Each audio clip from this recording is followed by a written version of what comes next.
একজন বুড়ি মহিলার আর রাসূল করিম সাল্লাল্লাহু আলাইহি সাল্লামের হৃদয় বিদারক ঘটনা আমি আপনাদেরকে আজকে বলবো ইনশাআল্লাহ।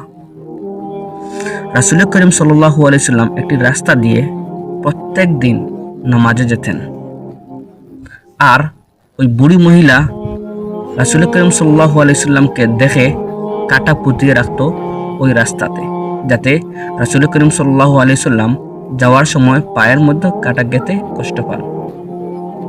এভাবে প্রত্যেকদিন কষ্ট দিত, আর রাসূল করিম সাল্লাল্লাহু আলাইহি সাল্লাম পায়ে যখন কাটা ঢুকত তখন ওই কাটাটা রাস্তার পাশে রাখতেন, ওখান থেকে নিয়ে।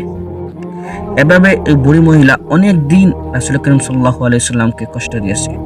হঠাৎ করে একদিন ওই বুড়ি মহিলা রাস্তাত কাটা দেয় নাই।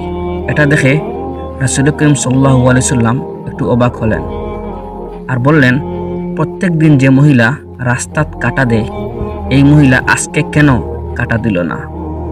এটা চিন্তা করে তিনি ওই মহিলার বাড়ি কোথায় এটা খুঁজতে গেলেন। তারপর ওই মহিলার বাড়িতে গেলেন। যাওয়ার পর রাসূল করিম সাল্লাল্লাহু আলাইহি ওয়াসাল্লাম দেখলেন ওই মহিলা অনেক অসুস্থ হয়ে আছে।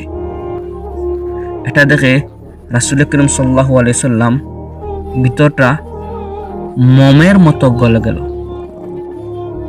তারপর ওই মহিলাকে কুলো করে ডাক্তারে নিয়ে গেলেন।